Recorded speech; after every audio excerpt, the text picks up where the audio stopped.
Bismillahirrahmanirrahim.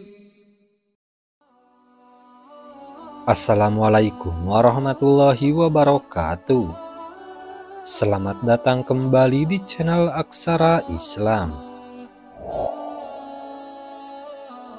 Sahabat beriman yang dirahmati oleh Allah Subhanahu wa Ta'ala, jika penghulu bulan dalam setahun adalah Ramadan dan penghulu hari dalam sepekan adalah Jumat, maka penghulu waktu dalam sehari semalam adalah sepertiga malam terakhir.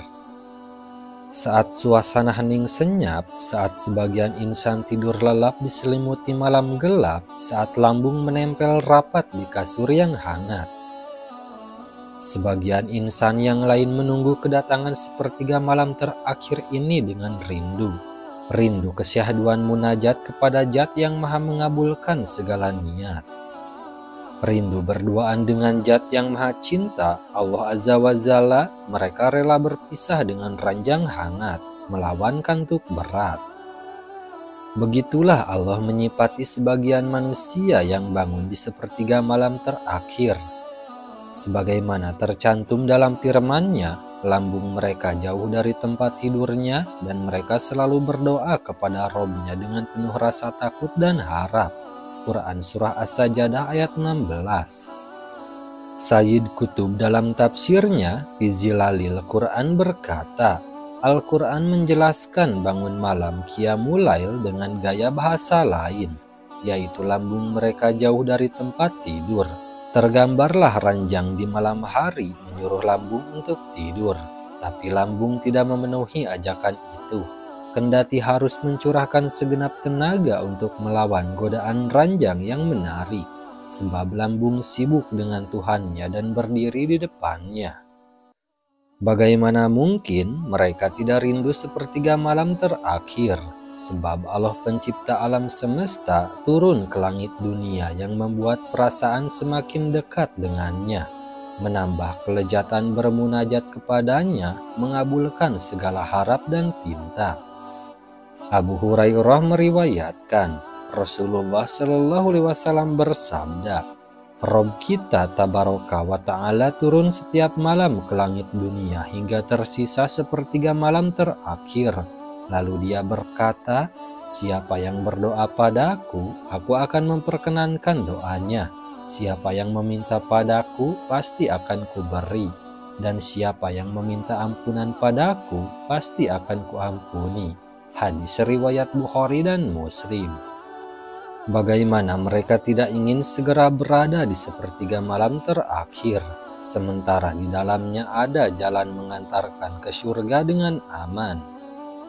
Rasulullah Shallallahu Alaihi Wasallam memberikan kabar gembira ini melalui sabdanya, hai manusia, sholatlah pada malam hari saat manusia sedang tidur, niscaya kalian masuk surga dengan aman. Hadis riwayat Tirmizi. Bagaimana mereka tidak menunggu datangnya sepertiga malam terakhir, sebab Rasulullah Shallallahu Alaihi Wasallam sang teladan sepanjang zaman melakukan ibadah di waktu ini sampai kedua kaki beliau bengkak, sebab manifestasi syukur beliau kepada Rabbul Izzati. Hadis riwayat Bukhari dan Muslim. Maka jangan heran jika kemudian para salafus sholih merasa sedih dan gundah gulana jika melewati sepertiga malam terakhir tanpa amal ibadah. Seorang ulama tabi'in Atta bin Robah menjuluki Qiyamul Lail di sepertiga malam terakhir sebagai ibadah yang menghidupkan badan, menyinari hati, mencerahkan wajah, menguatkan pandangan dan organ tubuh. Jika seseorang mengerjakannya, ia bahagia tiada tara esok harinya, dan jika tidak, ia sedih dan gundah gulana. Seperti ada sesuatu yang hilang dari dirinya dan sesuatu yang paling besar manfaatnya sirna darinya. Imam Sufyan Ats-Tsauri berkata, jika malam datang aku senang, jika siang menjelang aku sedih. Beliau pada pagi hari menjulurkan kedua kakinya ke tembok dan kepalanya ke tanah agar darahnya kembali ke tempat semula karena qiyamul lail yang ia kerjakan. Sungguh sepertiga malam terakhir begitu agung untuk dilewatkan.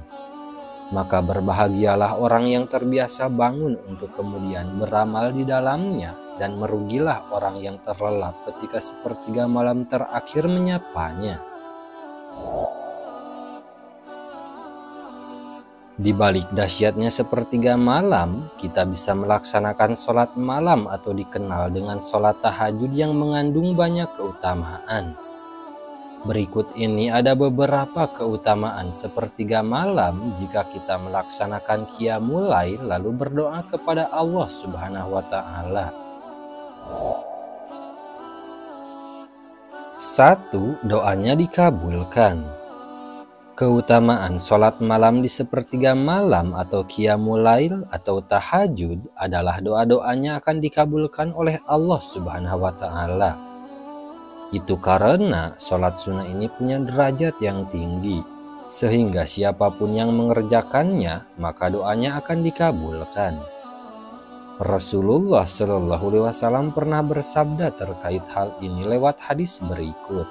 Setiap malam Allah Subhanahu wa Ta'ala turun ke langit dunia sampai tersisa sepertiga malam yang terakhir.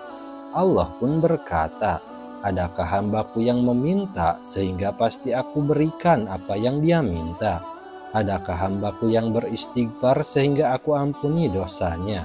Hadis riwayat Bukhari dan Muslim. 2. Dijanjikan masuk surga. Janji Allah Subhanahu wa Ta'ala terhadap orang yang rajin melaksanakan sholat tahajud adalah surga. Hal itu tercantum dalam hadis riwayat berikut. "Wahai manusia, tebarkanlah salam, berilah makan, sambunglah tali silaturahmi, dan sholatlah di malam hari saat manusia tertidur. Niscaya kalian akan masuk ke dalam surga dengan selamat."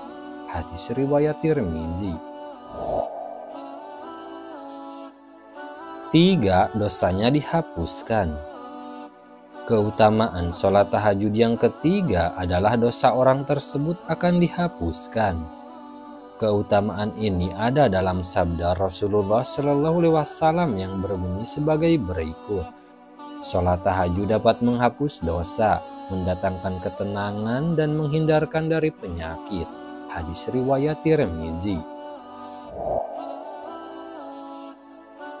4. Mendapat ridho Allah Subhanahu wa Ta'ala.